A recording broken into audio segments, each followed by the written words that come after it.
E aí, pessoal, boa tarde. Tudo bem com vocês? Eu vou iniciar aqui a minha apresentação. Vou poupá-los do currículo, posto que já está disponível e provavelmente quem está interessado na palestra já teve acesso. Então, vamos lá. A apresentação tentarei ser o mais sucinto possível, tá? De modo que eu fiz aqui poucos slides, né? E vamos lá. Deixa eu ver o horário aqui. Ok. Bom, essa palestra ela foi dimensionada para Campus Party, então vou falar sobre o Ortogon Blender, que é um sistema que eu desenvolvi para o ensino de planejamento cirúrgico 3D. Vocês vão entender bem como é que funciona essa questão. No entanto, antes de iniciar, né, com os slides que abordam o assunto necessariamente, vou fazer um alerta aqui de conteúdo. A apresentação ela vai mostrar algumas imagens que são de cirurgia, só que não são cirurgias reais, são imagens digitais. Então, vai conter osso, pele, esse tipo de coisa, nada chocante. No geral, não é nada chocante, não vai ter sangue. As fotos reais, elas foram cuidadosamente escolhidas. Mas tem algumas pessoas que têm sensibilidade, né, em relação a esse tipo de imagem. Então, eu já estou dando um alerta aqui de spoiler, para vocês não se assustarem durante a apresentação, tá bom? Mas é bem tranquilo, fiquem super tranquilos, eu nunca tive nenhum vídeo com esse conteúdo travado no YouTube.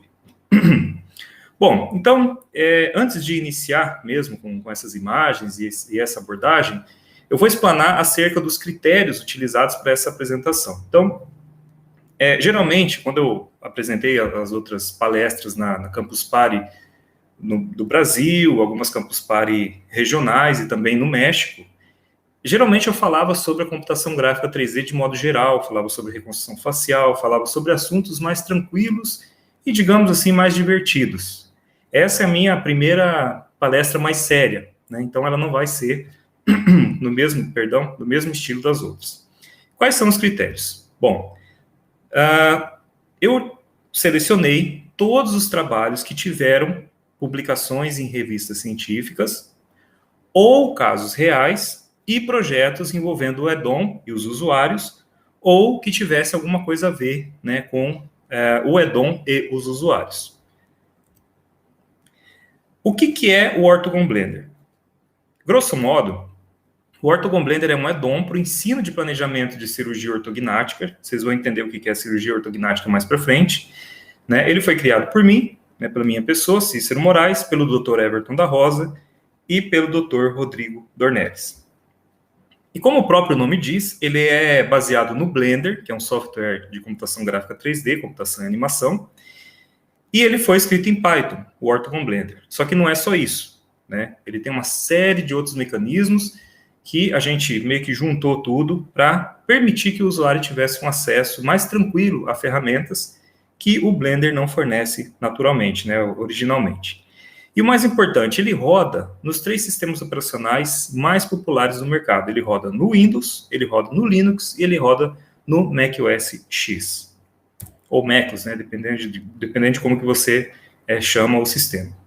Queria também destacar os 2 co-desenvolvedores que estão fazendo parte do projeto agora, o Dr. Issam Dakir, que é do Marrocos, e o Dr. Bartosz Startek, que é da Polônia. Tá?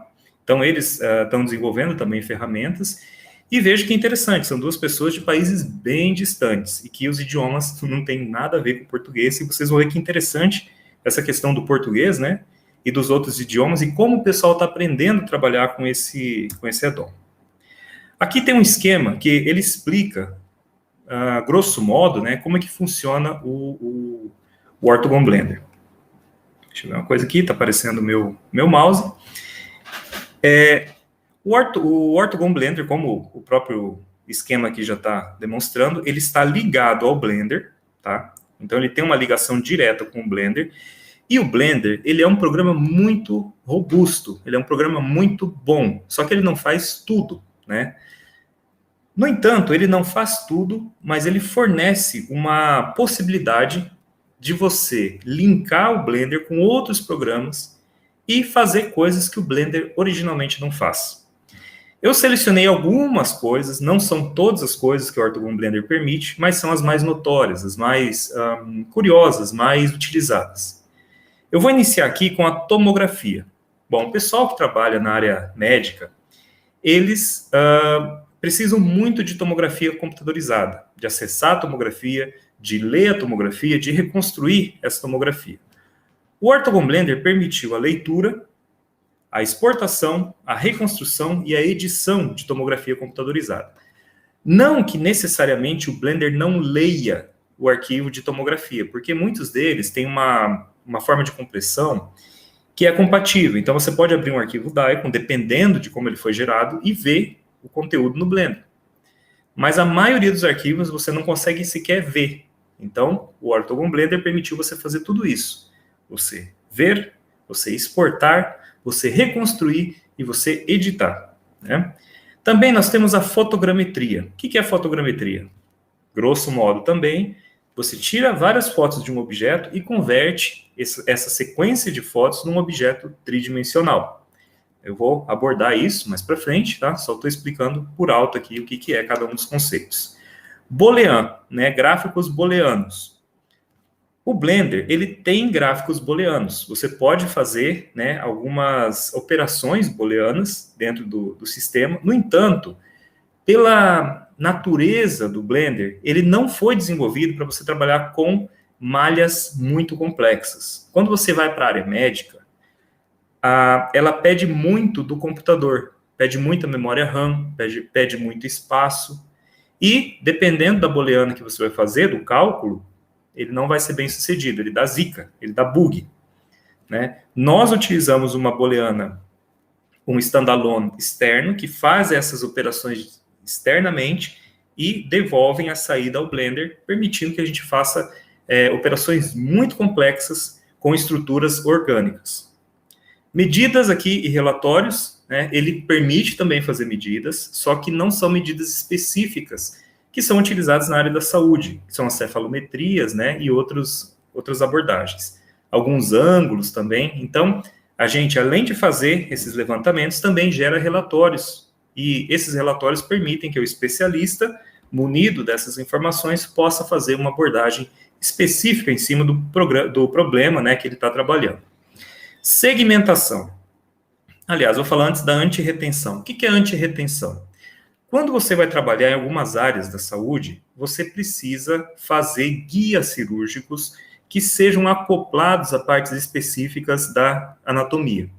Algumas partes da anatomia são complexas, e se você simplesmente faz uma acoplagem sem levar em consideração a retenção, você vai fazer um objeto que não se encaixa, ou que se encaixar, você não consegue tirar ele depois. Isso é muito crítico na hora da cirurgia. Por isso que nós desenvolvemos aplicações de geração de modelos antirretentivos para que a pessoa possa colocar e retirar essa guia cirúrgica, e mais para frente vocês vão ver o que são essas guias cirúrgicas, né?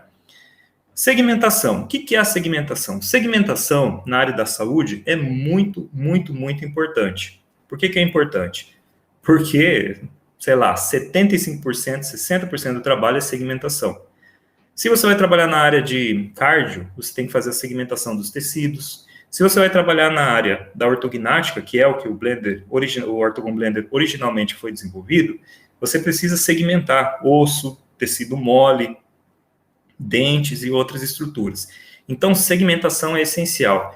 E a gente desenvolveu ferramentas para fazer segmentações semi ou automaticamente. Semi-automaticamente, no caso, segmentação de mandíbula, e automaticamente, em estágio embrionário ainda, dos dentes. Né? A gente tem uma ferramenta, vou mostrar mais para frente para vocês, tá? Aqui é só o esquema para vocês terem uma ideia do que o Blender permite e não permite, e o que o Ortogon Blender entrou para fazer com que o Blender execute, né, essa abordagem. Então, tem um resuminho ali que é o seguinte: o Ortogon Blender é desenvolvido para simplificar tarefas aos usuários que não são experientes na computação gráfica, e também para fornecer ao Blender potencialidades não disponíveis na versão oficial. Justamente o que eu falei para vocês.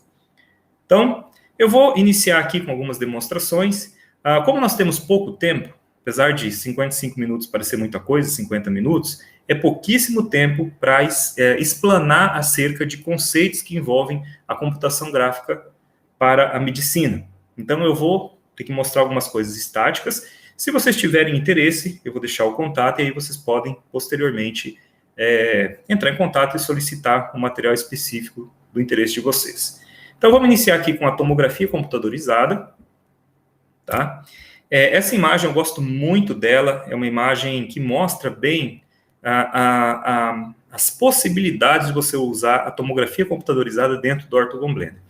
Aqui, ó, nós temos os slices de uma tomografia já colorizados com as regiões mais densas, representando cores mais claras e menos densas, representando cores mais escuras. A gente pode ver a reconstrução aqui de um voxel data. Esse voxel data, eu já vou explicar para vocês a diferença aqui do voxel data e da malha, quando eu chegar lá na malha. Aqui nós temos uma tomografia junto com uma fotogrametria, ou seja, a gente tem as informações internas da tomografia e as informações externas, inclusive a cor, a coloração da malha pela fotogrametria. E aqui nós temos uma junção das três tecnologias, na verdade. Nós temos a fotogrametria externa, que você vê a superfície do rosto do indivíduo, né? Inclusive, muito obrigado, doutor Davi Santos Sobral, que cedeu as informações dele para a gente fazer essas reconstruções, tomografia, fotogrametria, né, e apresentar aqui. Nós vemos a fotogrametria, que é a coloração externa da pele, vemos a tomografia em voxel, que é a coloração interna, aqui onde você vê o tecido mole, e vemos a reconstrução 3D de malha, aqui representada pelo crânio. Qual que é a diferença entre a malha 3D e o voxel data? A malha 3D é essa parte branca aqui que vocês estão vendo do crânio. E o voxel é o restante, tá? Inclusive a malha, a fotogrametria é malha, mas vamos focar aqui nesse crânio e nessa reconstrução que foi feita aqui com essa pele mais avermelhada. A malha 3D, no meio 3D, ela é representada por coisas sólidas, digamos assim. Ela é uma coisa sólida. É como se fosse esse objeto aqui. Estou fazendo a ASMR aqui para nerds. Tá? Então, é uma parte sólida, ok? Já o voxel data é como se fosse um holograma. O que é um holograma? Você tem informação 3D, mas ela não é sólida, ela não é material, você não consegue pegar ela como eu estou pegando essa estrutura aqui. Beleza? Então, essa é a diferença. Pontos fortes do voxel data, que é o holograma. Você tem informações da estrutura interna.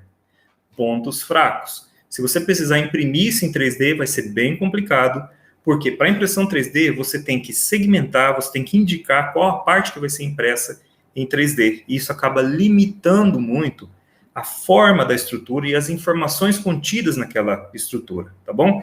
Tenho mais detalhes sobre isso na publicação que eu vou mostrar mais para frente para vocês, que é a Ortogon Online Mag, e lá tem um capítulo falando sobre a diferença entre um e outro, entre a malha 3D e entre o voxel data. Importante para vocês saberem aqui é que o Ortogon Blender permite com que todas essas tecnologias sejam utilizadas de uma só vez, beleza? Então aqui está descrito, tem uma abordagem aqui, ó, reconstrução automática do tecido mole, crânio e dentes. O que significa isso? Significa que o Ortogon Blender, para os usuários de cirurgia ortognática e até para odontologia e outras áreas, ele já automaticamente faz a reconstrução de uma tomografia, ele consegue identificar, por exemplo, você não conhece nada sobre a diferença entre malha, voxel data, você simplesmente quer reconstruir uma malha ou para imprimir em 3D ou para fazer um planejamento cirúrgico. No Ortogon Blender, basta você indicar onde estão os slices, né, as fatias da tomografia computadorizada, que ele automaticamente consegue identificar ou pelo modelo do tomógrafo ou pelas características do arquivo DICOM, quais que são os fatores, os thresholds, para fazer a reconstrução 3D. Então, automaticamente ele faz isso, simplificando a vida do usuário. No entanto, se o usuário quiser ele mesmo indicar essas informações, ele pode fazer. Tá? Ele pode ir lá, fazer as edições e indicar qual que é a faixa que ele quer para reconstruir. Então, se no lugar de osso ele quer reconstruir os dentes, ele pode fazer isso. Se no lugar de reconstruir todo o tecido mole, ele queira reconstruir só os músculos, ele pode fazer isso, tá? Mas automaticamente vai gerar o quê? Tecido mole, que é a pele, né, no grosso modo, os ossos, que seria o crânio, e os dentes, que são, evidentemente, os dentes. Conversão de malhas, imagens e vídeos em Daikon, isso é uma coisa muito interessante, você pode converter malhas em arquivos Daikon, você pode converter imagens em arquivos Daikon, e você pode converter vídeos em arquivos Daikon. Você deve estar pensando assim, poxa, vídeo? Sim, se você procurar no YouTube, por exemplo, você vai ver todo tipo de vídeo mostrando slices de tomografia computadorizada, fatias. Então, você pode pegar esse vídeo e converter ele em um arquivo Daikon e reconstruir isso, né, esse arquivo em 3D. Também tem um capítulo que a gente escreveu só falando sobre isso. Bom, e tem também a reconstrução em voxel data, que é isso aqui que vocês estão vendo, essa parte mais vermelha, onde a gente reconstrói a holografia, digamos assim, que tem as informações externas e internas da estrutura. Aqui, como eu falei para vocês, perdão, só tomar aqui. Como eu falei para vocês, eu vou apresentar casos que envolvam publicações. Esse caso aqui é muito interessante, ele tem vários trabalhos feitos nele, a gente publicou algum tempinho atrás. É a reconstrução do Peracmen, que é um fóssil de 7.000 anos. Ele não estava completo, a gente teve que reconstruir parcialmente ele, como a gente pode ver aqui na parte direita. E aproveitamos e reconstruímos o endocrânio, para saber qual que seria mais ou menos o volume do cérebro dele. Aqui nós temos um passo a passo, né, do trabalho. Aqui no A a gente tem o crânio original. Aqui no B temos um doador virtual, né, que a gente fez uma reconstrução de uma tomografia. Inclusive, muito obrigado, Dr. Richard Gravalos, que cedeu para a gente a tomografia. Nós adequamos essa tomografia deformando a tomografia ao modelo do Peracmen. Então, isso resultou em um crânio completo reconstruído.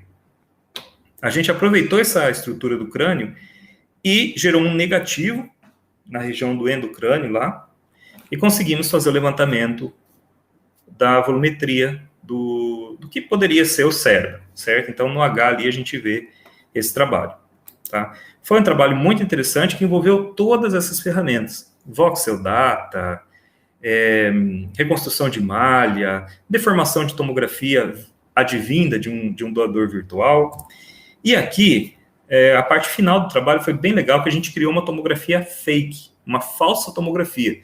Então, nós pegamos o modelo 3D e convertemos esse modelo numa tomografia computadorizada com várias estruturas de tecido. Então, nós temos mais claro ali o osso, né, que seria o crânio. Um pouquinho mais escuro, teríamos os outros ossos. Um pouquinho mais escuro o crânio, um pouquinho mais escuro os outros ossos. Um pouquinho mais escuro os músculos e, por fim, a pele. E aí, quando a gente faz a reconstrução com uma certa transparência, a gente consegue ver os elementos externos e internos desse crânio aqui. E esse tipo de material pode ser muito útil na parte didática para profissionais de saúde. Não só para trabalhar as tomografias, mas para fazer posteriormente impressões baseadas em impressoras 3D com extrusores ou material diferente. E a pessoa pode utilizar esse modelo para quê? Para fazer cirurgias analógicas, né? Estudo de cirurgia analógica, ou seja, cortar aquele modelo, fazer uma abordagem em cima de uma estrutura bem conhecida, uma estrutura anatômica bem conhecida ou bem específica, porque você não vai conseguir um cadáver ou um caso para trabalhar a todo momento, principalmente se for uma doença assim mais rara, né? Então, é uma das muitas possibilidades, dá para enumerar bastante possibilidades, só que como são coisas específicas, é melhor a gente conversar, caso vocês tenham interesse, inbox, né? Vocês podem entrar em contato, eu vou passar o meu e-mail, e aí a gente conversa, eu posso mostrar outras possibilidades. Então, foi publicado aqui um editorial, onde a gente apresentou essa reconstrução facial, essa reconstrução da estrutura do crânio, foi para o Malaysian Journal of Medicine, Se eu não me engano, esse é o nome. Tá? Não está aparecendo aqui, como são nomes muito grandes essas revistas, eu acabo esquecendo, mas eu creio que é isso mesmo. Então, a gente publicou lá, né, tive uma honra muito grande, e foi bem bacana. Dando sequência aqui, eu vou apresentar agora um caso de fotogrametria e rinoplastia. O que é a fotogrametria? Já tinha dito para vocês. Grosso modo, você vai tirar várias fotos de pontos de vista diferentes. Essas fotos elas vão cobrir partes diferentes da estrutura que você vai digitalizar.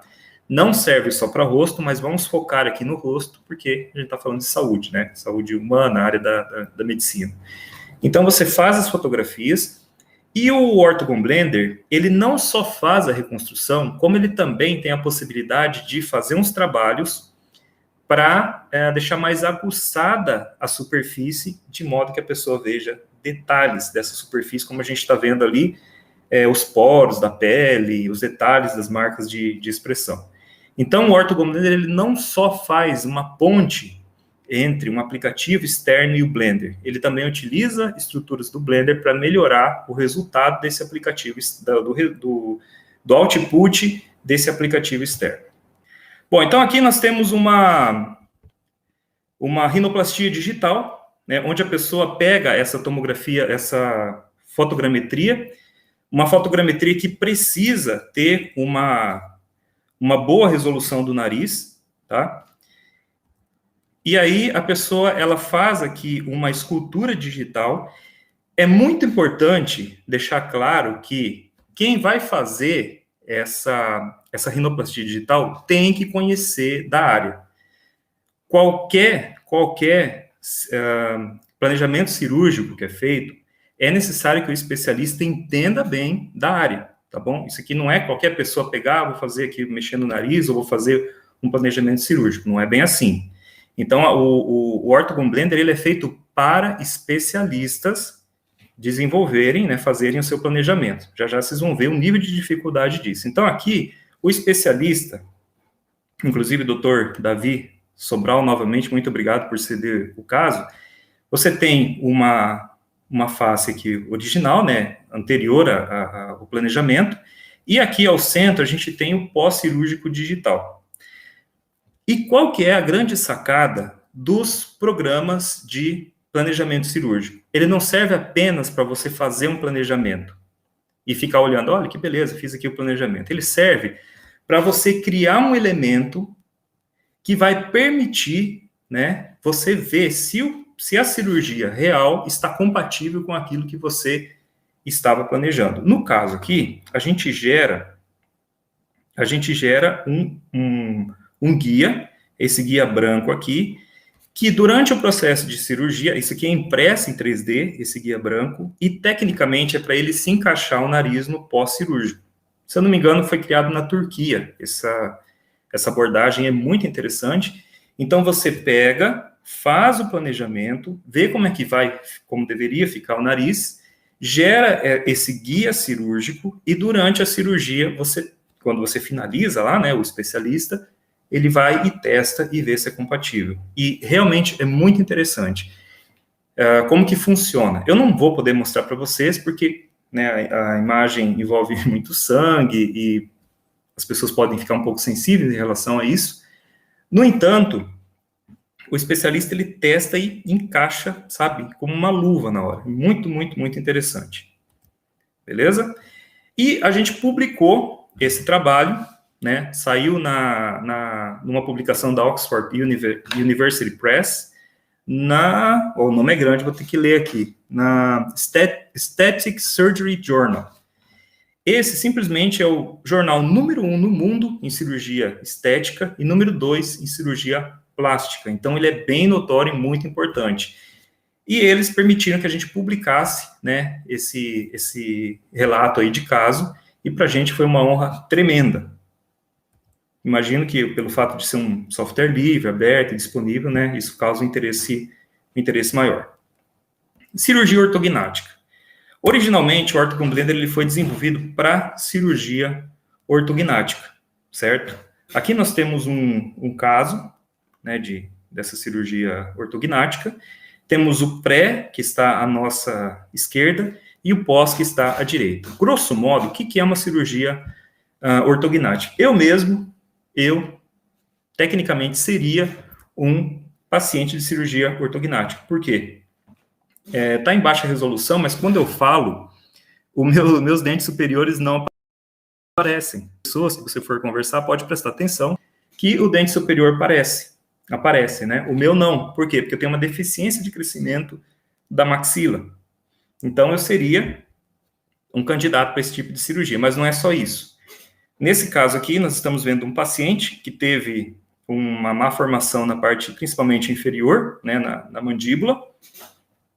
E aí, aqui, o especialista já fez os cortes, vocês podem ver que tem cores diferentes na estrutura. Então, são feitos os cortes, e aí o especialista, dotado de conhecimento, um especialista, né, que é um cirurgião, ele vai e faz a movimentação dessas estruturas, de modo que ele crie uma face mais harmônica. E uma face, no caso desta paciente aqui, que permitisse que ela respirasse melhor. Porque como ela tinha a mandíbula muito retraída, ela tinha dificuldade de respiração. Então, pode ver que aqui, ó, o mento, essa região, né, mais de baixo, foi colocada lá na frente. Ficou uma face mais harmônica, tá? Foi corrigida a oclusão, que seria como que os dentes se encaixam.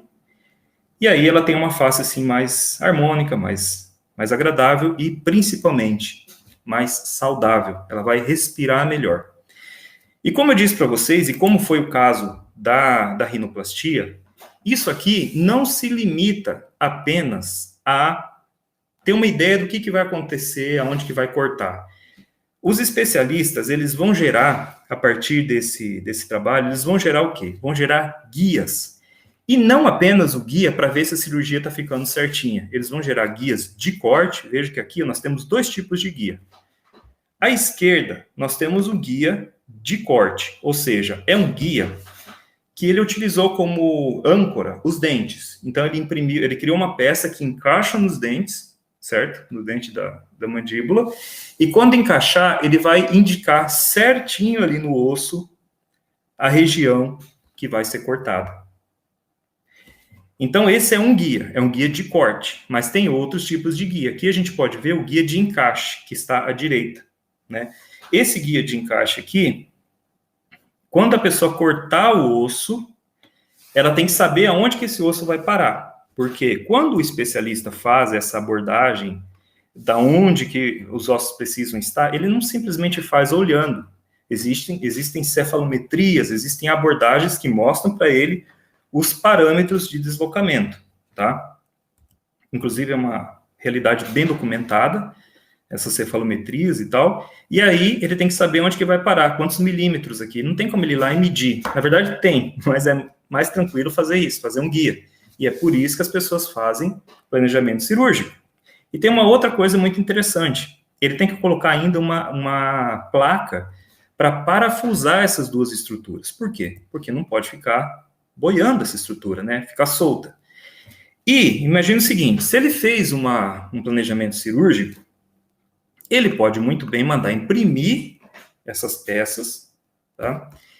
E aí já dobrar, porque originalmente já não vem dobrada a peça, ele já dobra em cima da impressão 3D, e quando vai fazer cirurgia, ele já sabe aonde que o osso tem que parar e aonde que a peça dobrada vai encaixar, tá? Bom, aqui nós temos uma outra publicação, e essa publicação, ela mostra a acurácia do pós-cirúrgico em relação ao pós-real. O pós-cirúrgico digital em relação ao pós-cirúrgico real. É uma outra publicação que foi feita e ela atesta que a ferramenta funciona, é uma ferramenta boa, é uma ferramenta robusta. Beleza? O tempo aqui está se escasseando, então vamos em frente. Redução de fratura. Esse aqui é um caso interessante que eu apresentei na Campus Party Brasil de 2018. E na época, era o único caso que a pessoa tinha fornecido as imagens, foi muito legal, foi muito importante. E assim, ele ilustra bem o funcionamento da ferramenta. A gente tem a tomografia ali mais em branco, a pessoa ela quebrou em 2 partes a mandíbula, e a mandíbula ficou solta. A pessoa não conseguia mastigar, enfim, imagina a dor e a a sensação, a angústia dessa pessoa, né, quando teve essa fratura. Ali em vermelho, um pouco mais à direita, a gente vê que o especialista, o Dr. Ionesaki, ele posicionou ele segmentou, né, ou seja, ele pegou essa fratura, dividiu em vários pedacinhos, depois remontou digitalmente aonde esses pedaços deveriam estar, baseado nessa estrutura anatômica. E aí ele criou um guia cirúrgico, que está aqui em azul, inclusive tem uns parafusinhos, que são essas partes amarelas, né, onde os parafusos deveriam entrar, para segurar a estrutura, para eles poderem colocar a grande placa de metal. Essa placa de metal, como eu disse para vocês, é a mesma coisa da ortognática, ela não vem dobrada. A pessoa vem essa placa reta e a pessoa, ela dobra, né, ou ela vem levemente dobrada, mas não vem na posição, na dobradura correta, né. Então, ele pega, faz uma impressão 3D, como vocês podem ver aqui em branco, ele fez uma impressão 3D dessa estrutura finalizada, que foi a vermelha, dobrou a placa, e aí, depois que ele utilizou esse guia para colocar os pedacinhos dos ossos lá na posição correta, ele só encaixou a placa e parafusou, fazendo com que a pessoa tivesse novamente a sua estrutura da mandíbula plena, para que ela pudesse levar uma vida também plena, mastigar, enfim, conversar sem sentir a dor. E por que eu estou mostrando esse caso aqui? Porque ele foi publicado, posteriormente ele foi publicado, né? Tem ali o título do artigo, parabéns ao Dr. Ionesaki e à equipe dele, foi um trabalho muito bem executado, saiu numa revista com um bom fator de impacto, então eu queria deixar documentado aí. Agora também eu vou falar sobre prótese facial, que é uma outra abordagem. Esse caso aqui também eu tinha apresentado em 2018, a gente trabalhou em outros casos depois desse, tá? Mas esse eu gosto muito que o material didático dele é bem estruturado. E basicamente é o seguinte, tem uma equipe que se chama Mais Identidade, é uma ONG brasileira, da Universidade Unip, e eles fazem esses trabalhos, né? A pessoa, por exemplo, teve que fazer uma extração do globo ocular por conta de um câncer, ou da orelha, ou do nariz, eles fazem esse trabalho de fotogrametria, que é a técnica que a gente usa, espelham o lado que está completo na parte que está com, eles chamam de defeito, essa parte faltante, né, não é que é um defeito da pessoa, é um termo médico, tá bom? Então o termo é esse, eles espelham a parte saudável no defeito e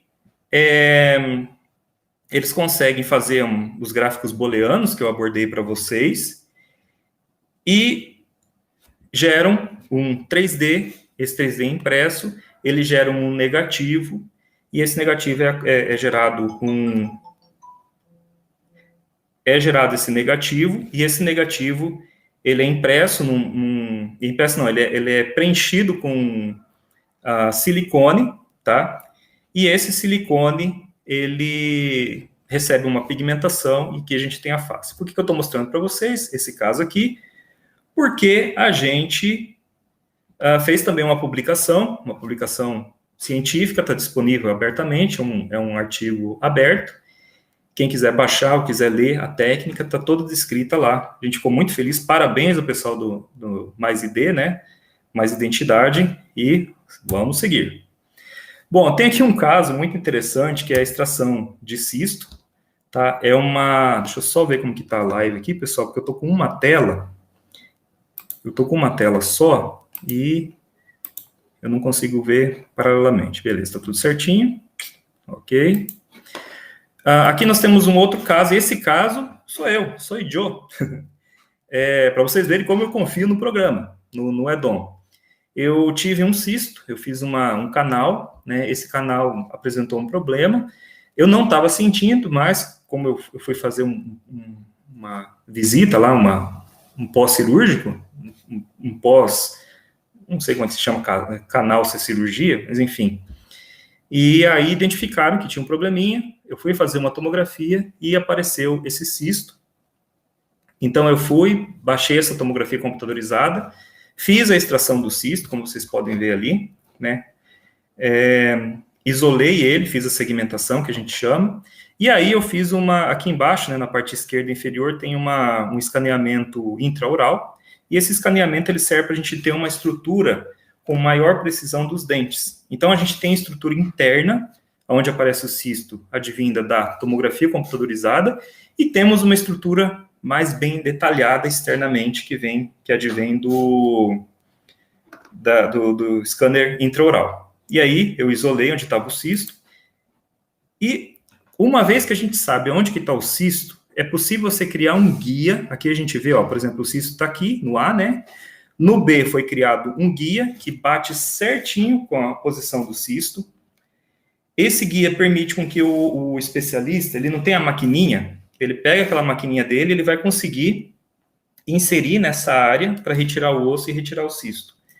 Só que eu não posso simplesmente fazer essa estrutura, eu tenho que ancorar ela em algum lugar. Então, aonde que eu ancorei? Ancorei em 3 dentes, né? Fiz aqui umas cobrinhas, umas estruturas, uns tubinhos, que grudavam a parte inferior com a parte superior. Aqui a gente tem na parte inferior da imagem bem demonstrado como que foi encaixado e aonde que vai pegar, né? Olhando aqui por baixo, e vocês podem ver na imagem final aqui, ó, que tem os sulcos do dente, que vai encaixar no dente. Quando encaixado, encaixa certinho e permite com que você faça a extração, né, do cisto. A cirurgia foi bem sucedida, eu fiz mais de um ano atrás, e a gente publicou, falta pouco tempo, vou dar uma corridinha aqui, a gente publicou isso aqui num capítulo de livro, que é uma publicação nossa. Então, a gente criou uma publicação, essa publicação é chamada Ortho Online Mag, já está no terceiro volume, a gente já lançou o volume 1, volume 2, estamos trabalhando no terceiro volume, e uma coisa muito interessante é que a gente utiliza o Sphinx, que é uma ferramenta, não sei se é Sphinx, eu chamo de Sphinx, pelo meu desconhecimento do inglês, meu inglês mal falado. Então, essa ferramenta permite que você escreva numa linguagem e você gere HTML e gere PDF. No nosso caso, a gente primeiro criou essa versão do PDF aqui, e agora a gente já deu uma melhorada na versão, essa aqui é a última versão do PDF, que é gerada, ele me parece muito mais com a versão HTML, e nós fornecemos, além dessa impressão, dessa possibilidade online, dessa versão PDF, nós fornecemos o ISBN do livro e o DOI da publicação específica. Esse aqui é um caso que eu estou mostrando para vocês de segmentação dentária, né, que eu pode ver que é um trabalho que mostra segmentação automática. E o legal disso aqui não é necessariamente a segmentação automática, claro, ela é muito legal, mas o que eu quero mostrar aqui é que o desenvolvedor da ferramenta nos auxiliou, né? A gente tinha algumas dúvidas, ele sanou essas dúvidas lá pelo GitHub, e como a gente tem que rodar em 3 sistemas, algumas coisas não estavam funcionando nos outros sistemas, e ele orientou como resolver, e até mexeu no código original, tá? E não foi só ele, foram vários. Bom, aqui também a gente tem outras estruturas, né, de conhecimento. No caso aqui, a gente trabalhou com astrofotografia, que parece que não tem nada a ver, mas tem tudo a ver. E por que tem a ver? Porque para você fazer astrofotografia, não adianta tirar só uma foto do astro. No caso do meu, eu tenho um telescópio, né, que ele pega, por exemplo, a Lua, ela fica muito grande. Então, eu tenho que fazer várias fotografias e juntar tudo. Eu publiquei, e veja que está no capítulo 4, publicação. Já no capítulo 7, ou seja, a gente publicou o capítulo 4, compartilhamos entre os usuários, tivemos várias ideias para ajudar, para utilizar isso em lâminas de microscopia, e um dos alunos, o Dr. Eduardo Dallazen, estava trabalhando no seu mestrado e tinha que fazer lâminas de alta resolução, e a gente utilizou esse conhecimento, né, que foi utilizado, uma coisa que aparentemente não tem nada a ver, que é a astrofotografia, para gerar as lâminas de alta resolução. Não paramos aí, a gente também trabalhou com microscopia de força atômica, junto a um pessoal lá da Embrapa, o doutor Luciano Paulinho da Silva e a doutora Cíntia Caetano Bonato, né, escrevemos um artigo mostrando como que você pega essas imagens de altíssima resolução, né, em 3D, porque é uma microscopia tridimensional, e como que você importa essas imagens e gera um 3D no Blender. Beleza? Para fechar aqui, uma coisa muito importante, assim, um ganha-pão que eu tenho é vender curso pela minha empresa, que se chama Ortogon Online, ela vende cursos do Ortogon Blender e outras cocitas más. Só que nós temos muita documentação online, disponível gratuitamente, e muitas pessoas aprendem só pela documentação. E a gente fornece certificado não só para os alunos que compram o curso, mas para os alunos que aprendem pela documentação e enviam para a gente um projeto que teve início e fim, ou seja, um planejamento cirúrgico. Tá? Então, qualquer pessoa que tem interesse, não é só aluno que tem esses privilégios. Pessoas que estudam, que se dedicam e que conseguem gerar uma informação, um projeto que começa e termina, recebe o certificado oficial. Aqui nós temos certificado, para vocês terem uma ideia, em vários idiomas. Temos em português, temos em turco aqui, ó, certifica, temos em inglês, temos em italiano. Nós temos alunos de 17 países, foi a última contagem. E, curiosamente, os cursos que a gente disponibilizou são em português e as pessoas conseguem aprender em português. Tá? Eu vou fazer umas menções bem rápidas aqui. Esse aqui é o trabalho do Bartosz Startek, que é um dos desenvolvedores. Ele desenvolveu essa ferramenta aqui para você ver os resultados do deslocamento de cada peça anatômica. Aqui, o próprio Dr. Startek utilizou a nossa ferramenta que consegue saber aonde que se tocam as estruturas dos dentes. Tá? Então, não precisa você pegar na mão os modelos e ver onde que se toca. O próprio sistema vai mostrar para você. Tá? Então, ele usa a simulação de colisão do Blender para mostrar onde que se tocam, né? Aqui ele utilizou a ferramenta de fotogrametria junto com o escaneamento para saber aonde que precisa estar posicionada o corte que ele fez, a osteotomia, né, quando você corta o osso, para posicionar o dente. Então a pessoa tinha um sorriso muito exposto, ele corrigiu movimentando aquela peça para cima. Então ele corta e movimenta para cima. Aqui temos um trabalho, o Dr. Startek é da Polônia. Aqui nós temos um trabalho do Dr. Dong, que é do Vietnã, né? Aqui tem um pré e pós-cirúrgico digital, trabalho muito bem feito, também com fotogrametria. Aqui nós temos um trabalho muito interessante, é difícil explicar e não tem tempo, que já está finalizando aqui, do Gabriel Duran, da Colômbia, que ele conseguiu criar um guia sem guia intermediário. Geralmente são necessários 3 guias para você fazer a movimentação óssea. Ele conseguiu reduzir esse número, criando esse guia bastante mais complexo, mas que permite simplificar a cirurgia e, claro, dar mais segurança a ela. Aqui nós temos um trabalho também dele, que ele conseguiu deslocar todos esses ossos que estavam bem assimétricos, deixar um pouco mais simétricos. Aqui ele juntou a tomografia computadorizada com uma malha 3D, para visualizar estruturas complexas de uma face. Aqui nós temos o trabalho do Dr. Kleber Bueno e do Dr. Paulo Domingos, né, teve uma fratura aqui, ó, eles conseguiram fazer a tomografia computadorizada e corrigir essa fratura e fazer os guias para a cirurgia ser bem sucedida. Beleza, pessoal? Acho que é isso aí. Gostaria de agradecer a atenção de todos vocês. Deixo aqui meu muito obrigado, não apenas a quem assistiu, mas também a quem me convidou para essa palestra. Meu site está aqui, ciceromorais.com.br, e meu e-mail também está aqui, cogitas3d@gmail.com. Também tem o contato @ciceromorais.com.br, mas o Cogitas 3D ele é mais conhecido. Belezinha? Então, muito obrigado a todos, um abração, e quem tiver, né, quem quiser conhecer mais sobre o sistema, estou à disposição para sanar as dúvidas. Tchau, tchau, um abração.